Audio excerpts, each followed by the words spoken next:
Amin. Wow. Haleluya. Senang boleh hadir di acara yang spesial dan saya mendapat kehormatan untuk menyampaikan berita firman Tuhan, pesan firman Tuhan di dalam ulang tahun GPDI Mahanaim yang ke-35. Terima kasih Bapak Yosminanda dan Tante Ibet. Ya, mereka berdua adalah kayak gimana ya? Sebab kami puluhan tahun di sekolah kitab bergelut bersama ups and down, dan puji Tuhan saya senang boleh hadir di GPDI Mahanaim. Saya mengucapkan selamat ulang tahun yang ke-35, masa depan yang cerah menantikan saudara ke depan. Haleluya, puji Tuhan, puji Tuhan. Bapak Ibu Saudara sekalian, saya menyampaikan satu topik khotbah yang berbeda dengan dua ibadah sebelumnya pada sore hari ini. Mari sama-sama kita buka ke Markus pasal yang ke-6. Markus pasal 6 ayat 45 sampai 52, satu kisah yang tidak asing. Markus 6 ayat 45 saya bacakan, saudara boleh menyimak. Sesudah itu Yesus segera memerintahkan murid-muridnya naik ke perahu dan berangkat lebih dulu ke seberang, ke Betsaida. Sementara itu ia menyuruh orang banyak pulang. Setelah ia berpisah dari mereka, ia pergi ke bukit untuk berdoa. Ketika hari sudah malam, perahu itu sudah di tengah danau, sedang Yesus tinggal sendirian di darat. Ketika ia melihat betapa payahnya mereka mendayung karena angin sakal, maka kira-kira jam 3 malam ia datang kepada mereka berjalan di atas air, dan ia hendak melewati mereka. Ketika mereka melihat dia berjalan di atas air, mereka mengira bahwa ia adalah hantu, lalu mereka berteriak-teriak. So, mereka semua melihat dia dan mereka pun sangat terkejut. Tetapi segera ia berkata kepada mereka, "Tenanglah, aku ini, jangan takut." Lalu ia naik ke perahu mendapatkan mereka, dan angin pun redalah. Mereka sangat tercengang dan bingung, sebab sesudah peristiwa roti itu mereka belum juga mengerti dan hati mereka tetap degil. Bapak Ibu Saudara sekalian, di dalam Alkitab ada 2 kali Tuhan Yesus di dalam kehidupannya, dalam 3,5 tahun pelayanannya, saudara, berada di Danau Galilea bersama dengan murid-muridnya.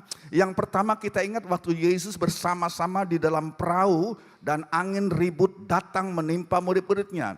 Yesus hadir bersama dengan muridnya dan mengalami, saudara, angin ribut. Dan Yesus kita tahu meneduhkan angin itu. Dia berdiri di buritan dan dia melarang, dia meneduhkan angin itu. Nah, dalam kisah yang baru saudara baca Bapak Ibu, ya, Yesus kali ini tidak hadir bersama dengan murid-muridnya waktu menyeberang Danau Galilea ini. Nah, dalam kisah ini boleh menggambarkan tentang keadaan kehidupan kita. Ya, saudara, kita dapat belajar daripada setiap kisah yang terjadi, saudara, di dalam Alkitab, saudara. Ada saatnya di mana angin yang bertiup itu membawa berkat. Sebab angin itu membawa uap hujan, dan hujan itu lantas membawa uap air, dan itu lantas berubah menjadi hujan dan mendirus tanah begitu rupa, dan tanah itu diberkati. Jadi dia membawa berkat dengan datangnya hujan yang diperlukan. Ya, angin membawa hal tersebut. Tetapi juga saudara kita lihat ada saatnya di mana, saudara, ini angin bukan angin berkat. Bukan angin yang membawa sesuatu yang sepoi-sepoi basah lantas bisa dinikmati sampai orang ngantuk ketiduran. Tapi ini ada angin ribut, sebagaimana kita tahu, saudara, ada kalau di Amerika kita mengenal tornado, hurricane, saudara, itu angin-angin yang sama sekali, saudara, tidak mendatangkan keuntungan bagi manusia, itu tidak mendatangkan berkat bagi manusia, tapi ini angin mendatangkan disaster, mendatangkan kehancuran, dan sampai juga memakan korban manusia, korban harta benda.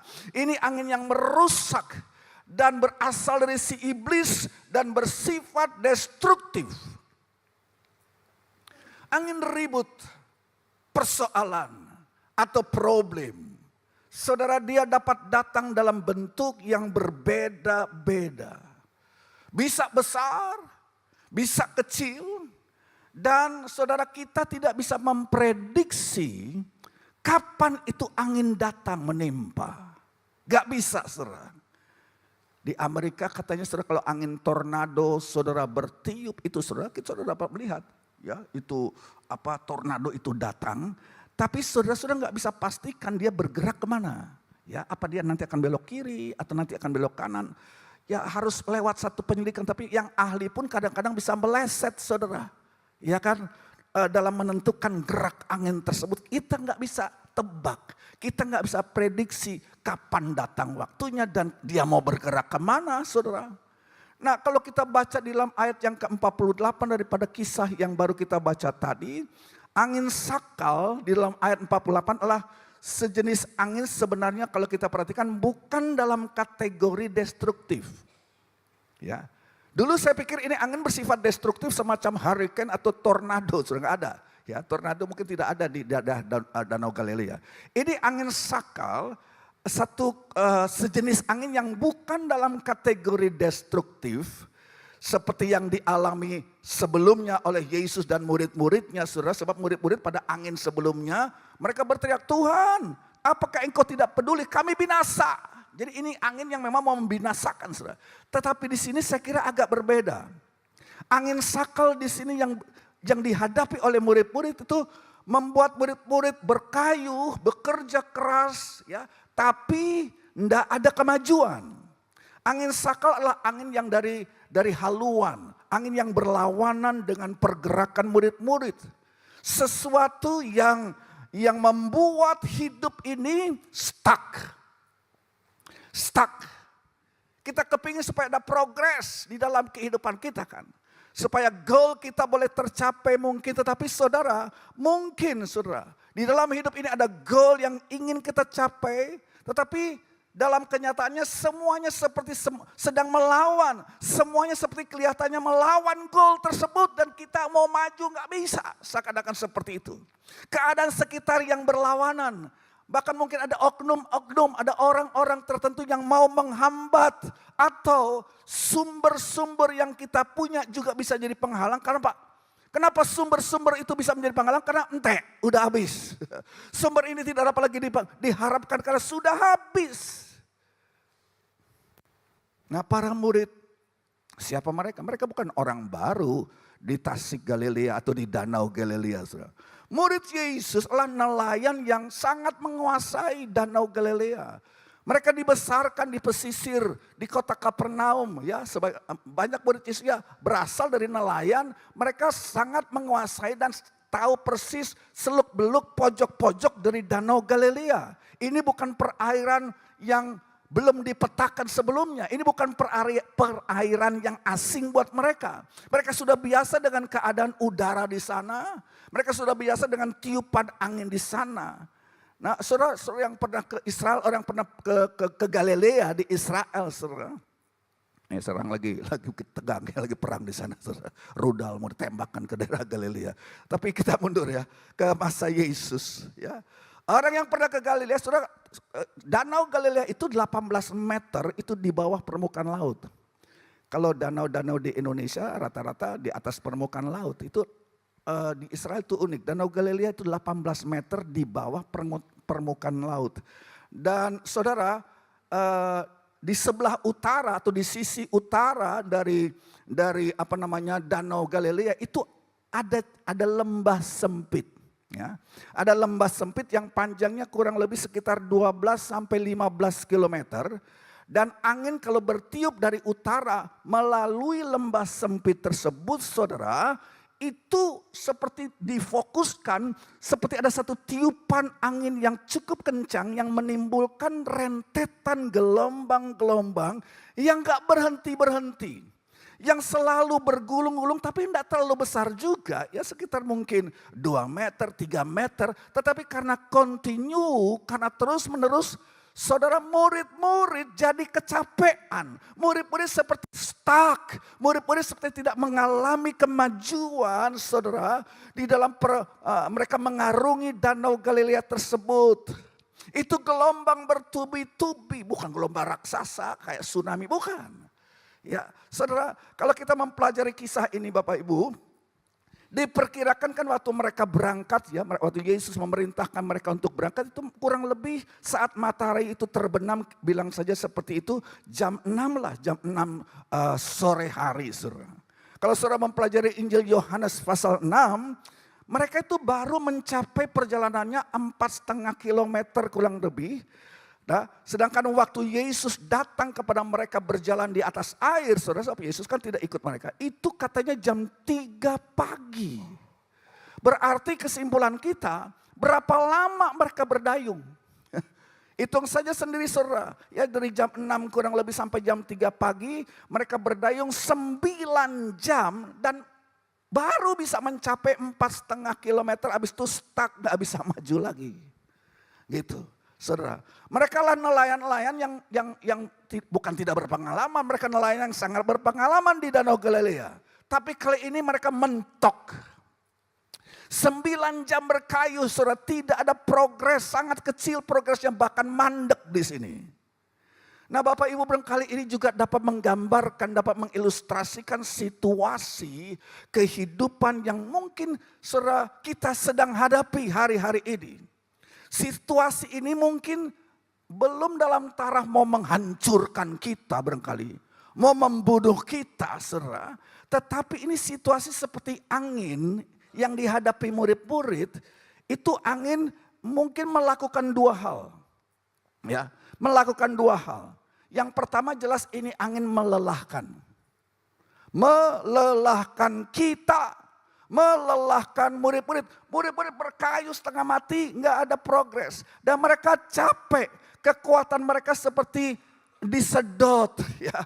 Mereka berkayu, semakin lama semakin berkurang. Terkuras habis. Jadi yang pertama yang dilakukan oleh angin ini adalah bukan mau membunuh sebenarnya.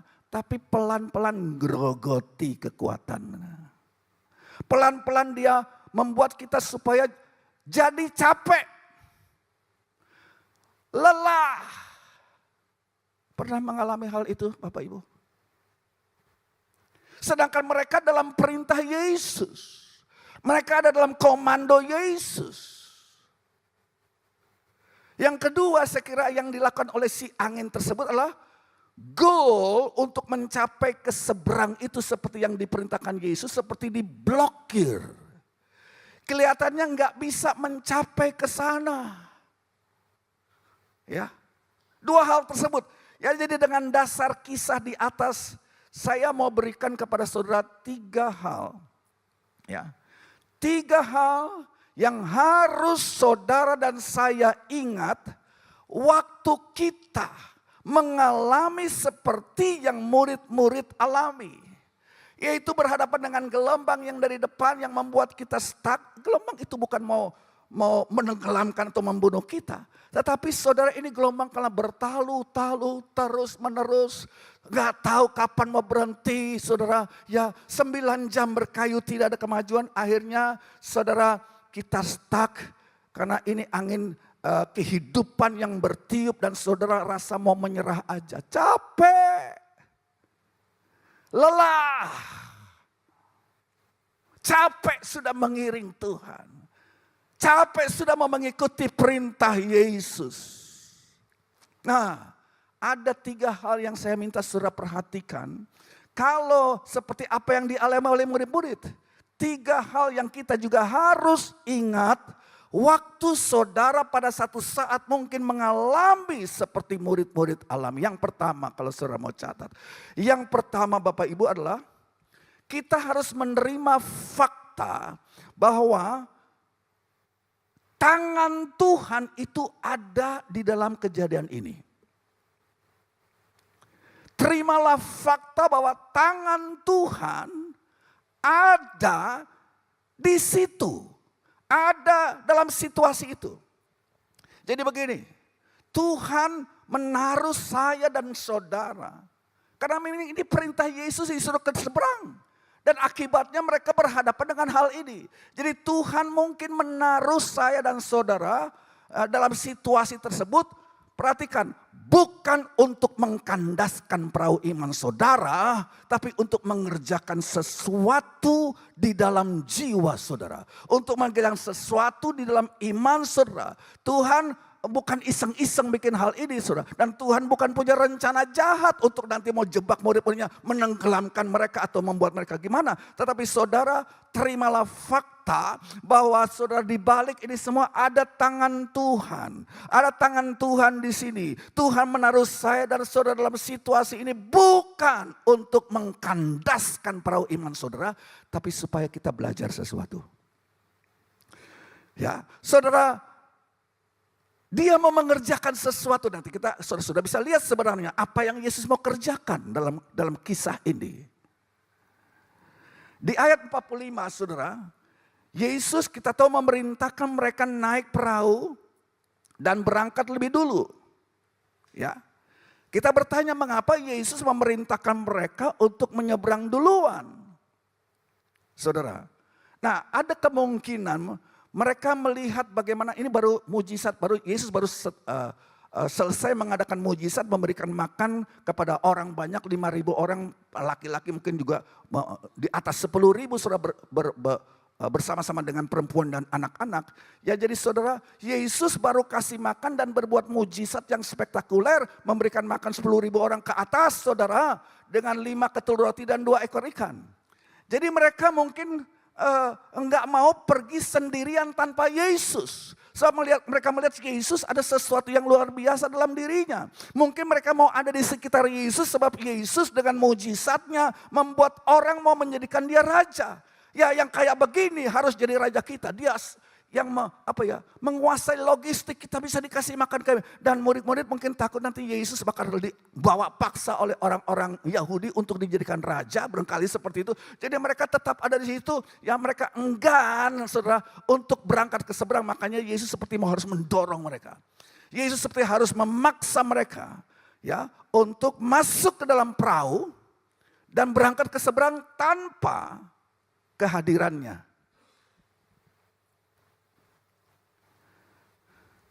Nah Bapak Ibu, kita tahu bahwa Yesus bukannya tidak tahu apa yang akan dialami murid-murid.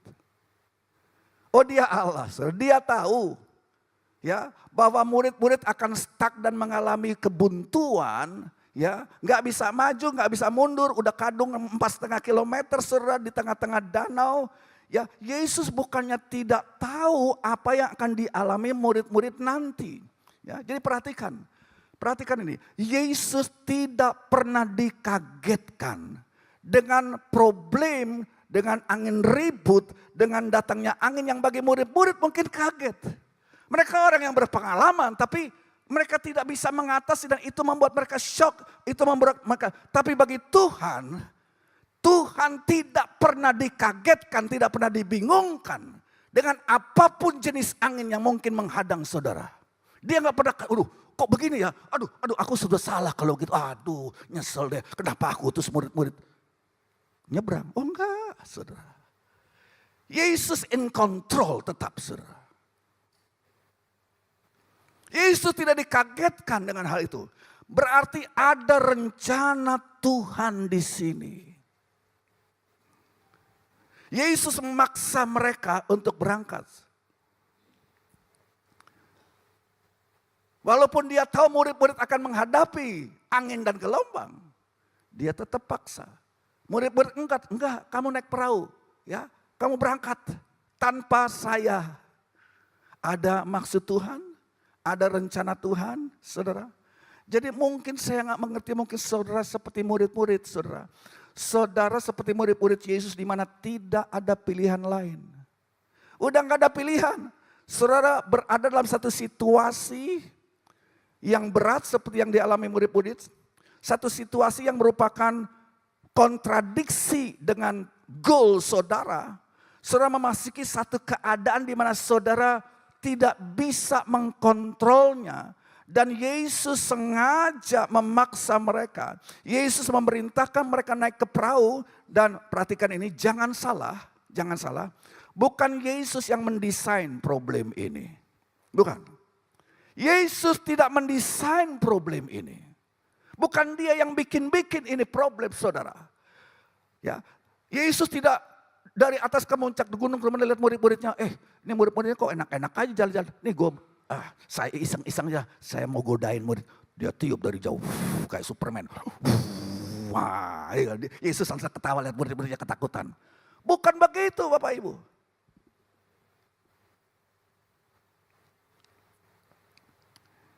Jadi bukan Tuhan yang mendesain problem itu. Tetapi Tuhan menentukan supaya kita terlibat. Tuhan yang menentukan keterlibatan kita dalam situasi itu. Tapi bukan dia yang mendesainnya. Dia menentukan kita, mengatur keadaan begitu rupa supaya kita terlibat di dalamnya karena dia punya rencana. Gitu. Jadi saudara jangan salahkan Tuhan. Kan seringkali orang gampang, wah Tuhan ya katanya mengiring engkau akan diberkati. Kenapa saya mengalami hal seperti ini dan kita menyalahkan Tuhan begitu gampang. Dan saya mau katakan saudara, Tuhan tidak mendesain, dia tidak menciptakan problem itu. Kita tidak mau menyalahkan Tuhan Yesus, mengapa kita masuk dalam satu situasi yang seperti itu. Jangan salahkan Tuhan. Saya sudah katakan tadi, Yesus gak naik ke gunung, ke bukit, lantas dia iseng-iseng. Lihat murid-muridnya, dia tiupin angin dari jauh. Ya supaya murid-muridnya nyaho bagaimana saudara, ya kapok. Ya. Mungkin si Petrus ini belagu biar dia tahu rasa. Bukan itu.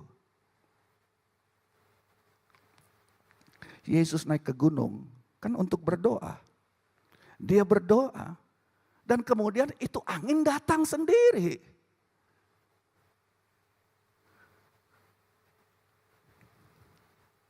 Nah Tuhan mungkin saya nggak tahu telah menaruhkan saudara dalam satu situasi yang saudara dan saya sedang alami sekarang ini, saudara, dan dia tahu sepenuhnya apa yang kita akan hadapi. Tetapi perhatikan kejadian itu bukan dia yang buat, bukan dia yang desain. Dia mau mengerjakan sesuatu dalam hidup kita dan dalam jiwa kita, dia mau membuat sesuatu. Dia mau mengerjakan sesuatu di dalam hidup murid-muridnya dengan mengizinkan hal ini terjadi. Kan segala perkara bekerja sama kata Tuhan. Kata firman untuk mengerjakan sesuatu yang baik ya bagi kita semua orang yang mengasihi Tuhan. Tuhan bisa mengatur segala perkara itu. Tapi seringkali saudara kejahatan itu atau gelombang itu bukan yang didesain Tuhan. Dan Yesus tahu bahwa perahu ini tidak mungkin kandas. Tuhan tidak punya rencana jahat Bapak Ibu. Dia tidak punya rancangan jahat untuk kita. Seringkali kita salah mengerti ini gara-gara engkau Tuhan. Kenapa setelah saya iring Tuhan menjadi kayak begini? Jangan punya pandangan negatif dulu terhadap Tuhan ini. Nah kita perhatikan juga salah satu yang kita harus perhatikan di sini saudara. Sebelum mereka mengalami gelombang ini kan kita tahu mereka mengalami mujizat di mana Yesus mendemonstrasikan kuasanya, dia memberi makan 5.000 orang. Nah setelah murid-murid sampai di seberang saudara, ya setelah Yesus meneduhkan angin itu, ya dia berjalan di atas air, kan di seberang juga ada mujizat yang dilakukan oleh Yesus. Mujizat-mujizat kesembuhan terjadi ya, dan setiap orang yang menjamah Yesus di seberang. Jadi kejadian di mana murid-murid mengalami saudara tantangan kehidupan, di mana ada angin sakal itu adalah di tengah-tengah dari dua mujizat yang terjadi. Mujizat pemberian makan 5.000 orang. Kemudian setelah sampai di seberang adalah mujizat yang lain lagi di mana ada kesembuhan terjadi. Di antara dua mujizat ini di tengah-tengahnya ada problem. Ada angin ribut. Apa pelajarannya buat saya dan saudara? Ya, kisah perjuangan murid-murid melawan angin sakal itu diapit oleh dua kisah mujizat. Seakan-akan saudara Alkitab mau mengajar dan mau mengingatkan kita. Seakan-akan Yesus mau perlihatkan kepada saya dan saudara bahwa kehidupan mengiring Yesus, kehidupan bersama Yesus bukan cuma mujizat-mujizat tok. Sebab di tengah-tengahnya ada ujian, ada gelombang. Jangan salah, saudara. Saya sih senang sudah mengalami mujizat dan Tuhan masih berbuat mujizat. Ya, tetapi saudara perhatikan, berkali lewat kejadian ini saudara, bahwa kehidupan bersama dengan Yesus bukan cuma mujizat melulu dari hari ke hari. Tanpa ada saat pergumulan terjadi, tanpa ada saat angin sakal bertiup. Ya, nggak ada cerita seperti itu. Sebab mungkin banyak orang berpendapat kalau lu punya iman, nggak mungkin, kamu harus bisa menang. Kamu nggak ada yang namanya pergumulan. Ya, jangan sok bergumul, itu artinya kamu kurang iman. Saudara, banyak orang berpendapat bahwa kalau kita adalah betul-betul punya iman yang murni, maka setiap problem yang kita hadapi, kita tiup aja, habis cerita. Ya, dengan mudah kita seperti mengibaskan tangan, selesai. Hidup ini penuh mujizat. Wenak tenan orang Jawa Timur katakan, saudara. Tidak begitu. Bahwa kehidupan mengiring Yesus, yes, ada mujizat, saya percaya itu. Tetapi di tengah-tengahnya saudara, ada hal, saudara, merubah persepsi saudara. Ada hal di mana Tuhan mengizinkan kita untuk masuk. Ini atas perintah Tuhan masuk dan mereka mengalami gelombang. Saudara, kira-kira waktu murid-murid melihat Yesus dengan kuasa kreativitasnya, dengan kuasa penciptaannya, saudara, merubah roti 5 ketul dan 2 ekor ikan, saudara. Dipecah-pecahkan, kemudian saudara disuruh murid-murid bawa di keranjang. Dan mungkin saudara nggak tahu waktu dibawa itu yang 5 ketul roti pecah-pecah mulai banyak. Mungkin murid-murid lihat langsung dengan mata kepala mereka sendiri. Mujizat kreativitas Yesus yang real, yang nyata, yang luar biasa. Lantas kita tergoda berasumsi bahwa wah ini luar biasa. Begitu mudahnya mujizat itu terjadi. Begitu mudahnya Yesus bekerja dan problem logistik segera dapat diatasi dengan mudah. Jadi kalau aku berhadapan dengan persoalan itu seperti simsalabim. Nanti Tuhan akan bereskan semua. Enak semuanya. Aku tinggal menadahkan tangan. Aku tinggal menadahkan tangan kepada Tuhan. Kemudian berdoa. Lantas Tuhan mensupply. Dan memang saya percaya itu ada. Tapi saudara, apakah ini merupakan pengalaman saudara juga bahwa ada saat-saat di mana saudara Tuhan mengizinkan kita mengalami masa yang aduh, saudara murid-murid sampai frustrasi. Di tengah danau itu.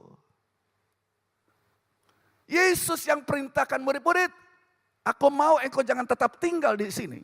Aku mau naik perahu, berangkat ke seberang. Mereka nggak tahu di tengah-tengah laut itu. Mereka berhadapan dengan angin ribut. Waduh, kalau tahu begini nggak mau aku pergi. Enakan di sini, di tempat mujizat.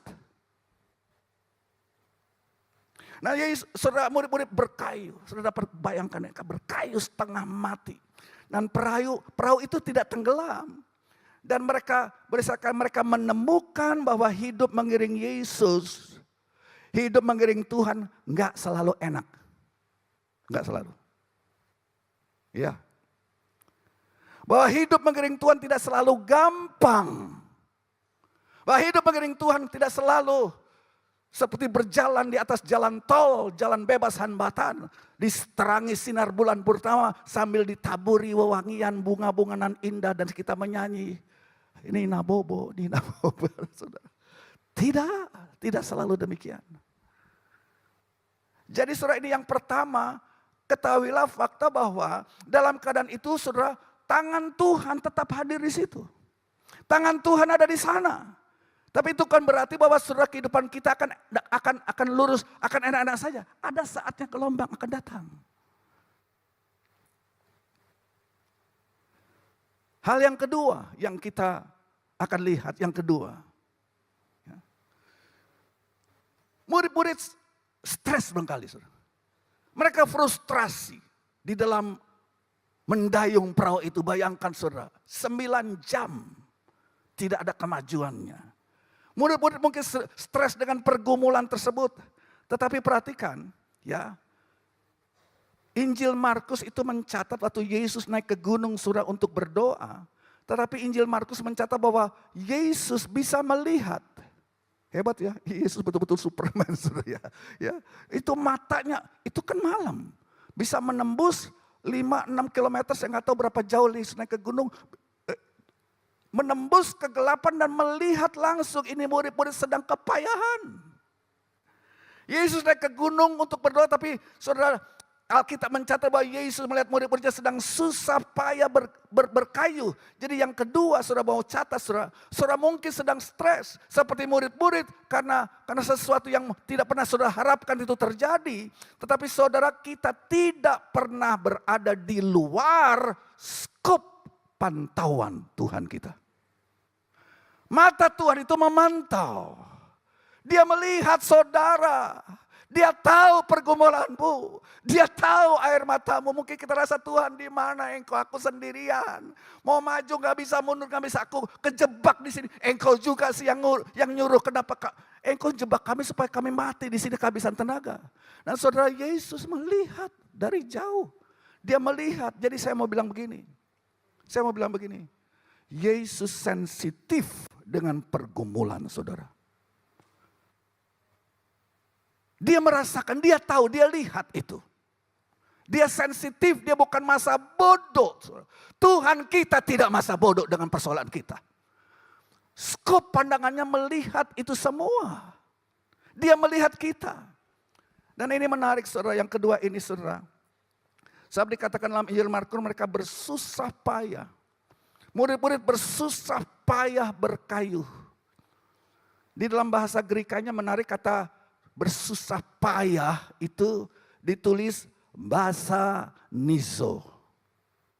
Basanizo, B-A-S-A-N-I-Z-O. Nah basanizo ini menurut para ahli ada 4 pengertian. Yang diterjemahkan susah payah. Basanizo. Ada 4 pengertian. Pengertian yang pertama adalah pergumulan orang saat terlibat mereka dalam pemeriksaan pengadilan. Itu basanizo. Ya.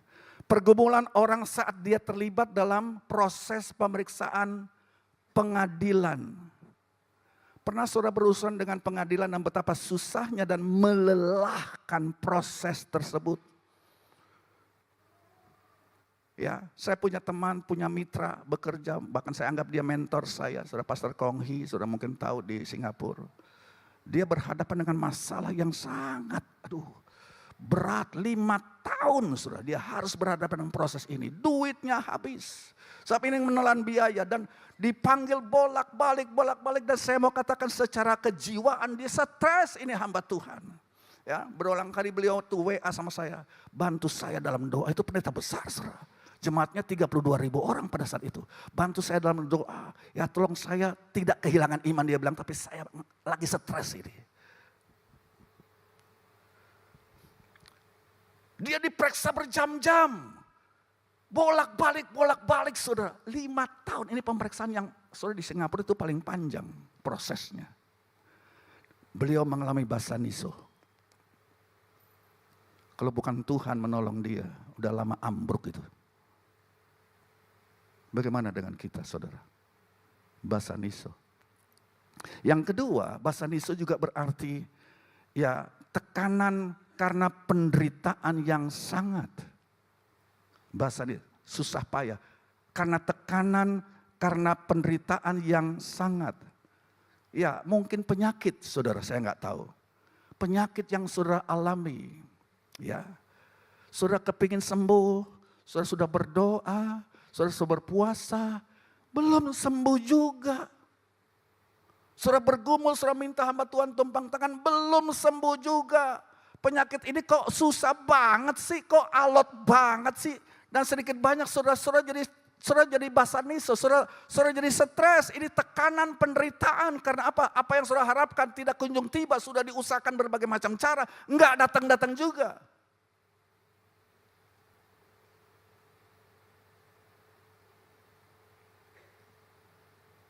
Ya kita bisa stres saudara dengan keadaan itu. Dan banyak anak Tuhan mempertanyakan iman mereka. Masih ada nggak sini Tuhan? Atau saudara mengalami pergumulan dalam mental emosionalmu. Saudara mungkin tersiksa, saya nggak tahu, secara emosional. Ya. Dan itu melelahkan. Ya. Saudara tersisa karena ada tekanan mental, tekanan emosional yang terjadi dalam diri saudara. Entah mungkin OCD atau berbagai macam traumatik. Dan itu merupakan hal yang susah banget, saudara, seperti mau dan itu melelahkan jiwamu. Itu melelahkan kita secara emosi dan itu berat banget itu. Nggak gampang Bapak Ibu. Itu basaniso.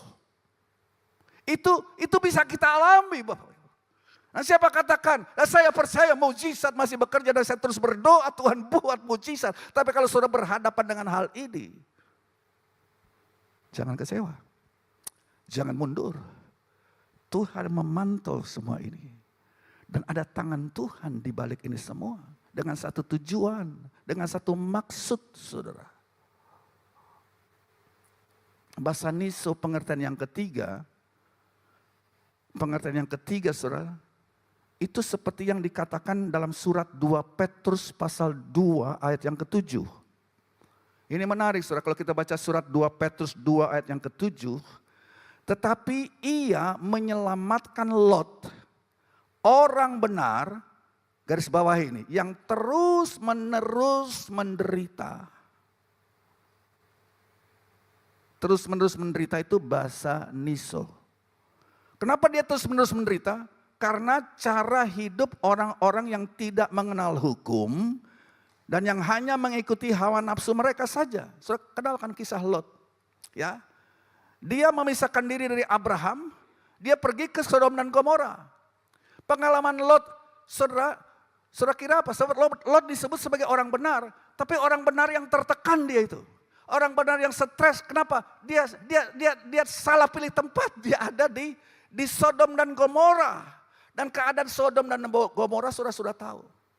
Ya, itu kota yang penuh dengan dosa.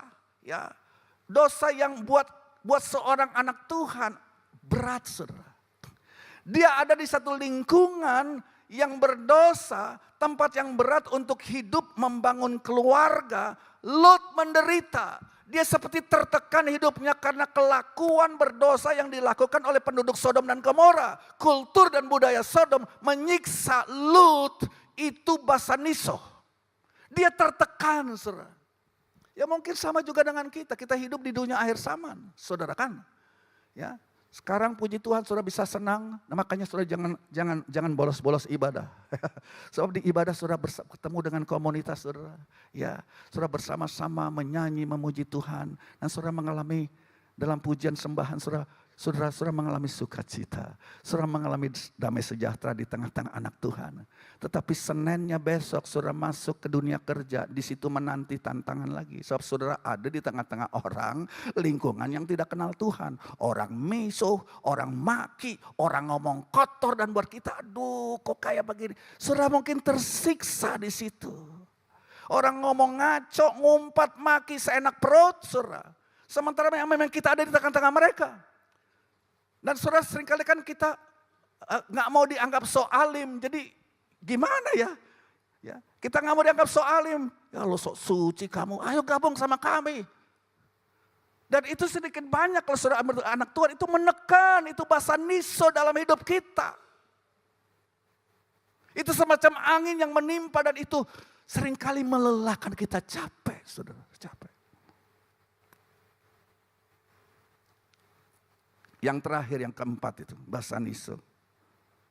Adalah siksaan yang datang dari iblis. Basaniso. Kita jangan main-main dengan pekerjaan kuasa gelap sebab dia menekan kita. Dia akan menyiksa kita. Dia mau merugikan kita, saudara. Jangan main-main dengan kuasa kegelapan. Saudara, kita pun punya musuh. Wahyu 12 ayat 12. Wahyu 12 ayat 12. Ya. Karena itu bersukacitalah hai sorga dan hai kamu sekalian yang diam di dalamnya. Lantas apa? Celakalah kamu hai bumi dan laut. Kenapa? Karena iblis telah turun kepadamu dalam geramnya yang dahsyat. Karena ia tahu waktunya sudah singkat. Kita hidup di akhir daripada akhir zaman. Di mana iblis tahu waktunya sudah singkat. Dan dia akan mengerahkan segala kekuatan neraka saudara. Mendatangkan tekanan, mendatangkan siksaan. Tujuannya adalah kepada gereja Tuhan. Dia marah banget, dia benci. Ada satu oknum yang benci dengan saudara. Dan dia akan mengkalkulasi segala perkara. Menghitung segala perkara. Supaya kita stres. Supaya kita, loh kok kayak begini mengering Tuhan. Supaya saudara mundur. Dia kirim basaniso. Iblis itu jahat, makanya jangan main-main dengan dia. Alkitab katakan celaka kamu hai bumi. Karena si iblis itu turun kepadamu. Nah saya mau katakan keempat hal ini real. Ini nyata. Ini menciptakan blokade dalam hidup saya dan saudara. Jadi apa yang kita harus lakukan? Sebab kita mengalami keempat hal ini Bapak Ibu. Dan jika kita mengalami keempat hal ini kita harus sadar bahwa mungkin saja kita terdampak, kita capek, kita lelah, kita stres. Tapi sekali lagi ini yang selalu menghiburkan saya. Kalau saya mengalami tantangan dalam pelayanan pekerjaan Tuhan, tidak mudah Bapak Ibu.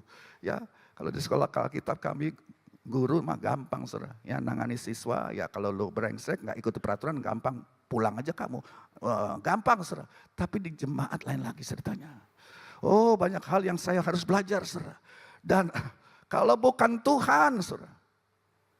Nah saya percaya 35 tahun gereja ini tetap eksis, berada, bertumbuh, bahkan berkembang.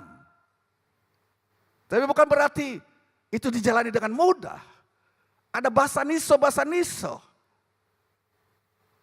Tapi ingatlah, waktu saudara berada dan mengalami tekanan basaniso dari empat hal itu tersebut tadi, kita tidak di luar cakupan visi penglihatan Yesus yang sedang berdoa. Yesus secara fisik enggak di bumi ini, sebab 2000 tahun yang lalu dia sudah naik ke sorga. Ngapain? Dia berdoa dan dia memonitor keadaan umatnya. Amin. Dia memonitor keadaan saya dan Rasul. Dan dia berdoa saudara. Artinya dia melihat dan dia care kepada kita. Dia care kepada GPD Mahanaim Tegal. 35 tahun sudah berjalan dengan penuh kesetiaan dan terus berkembang, terus berkembang, terus memekarkan dirinya. Tapi bukan tanpa perlawanan. Akan ada tekanan, kalau belum mungkin akan, saya nggak tahu saudara.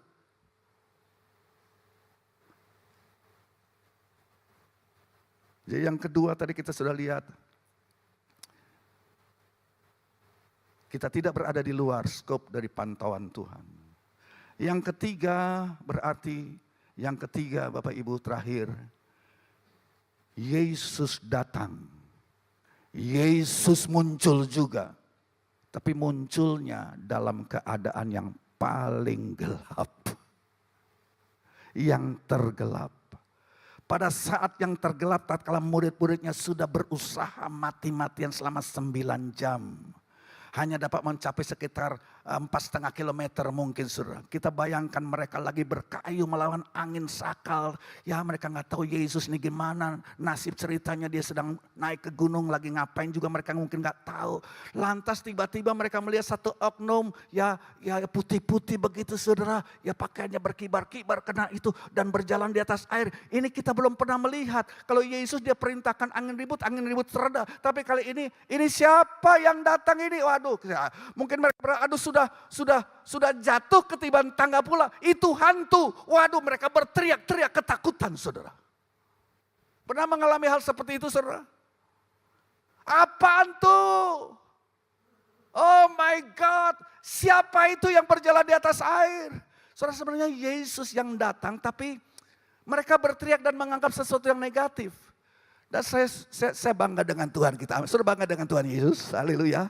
Sebab dia punya 1001 macam cara untuk datang menolong. Dan kadang-kadang kita salah mengerti dengan cara Tuhan. Ya, dia bisa saja berkata, diam teduhlah engkau seperti yang dia lakukan dengan pengalaman yang pertama. Tapi kali ini enggak. Itu angin masih bertiup, gelombang masih ada. Dia berjalan di atas gelombang. Haleluya. Artinya Tuhan enggak bisa ditenggelamkan dengan gelombang apapun yang serah. Haleluya. Berikan kemuliaan bagi Tuhan. Saya tidak panjangkan firman Tuhan pada malam hari ini. Haleluya. Mari para pemain musik boleh datang. Tuhan ada di tengah-tengah kita, amin. Dan kita bersyukur 35 tahun. GPD Mahanaim sudah Tuhan sertai.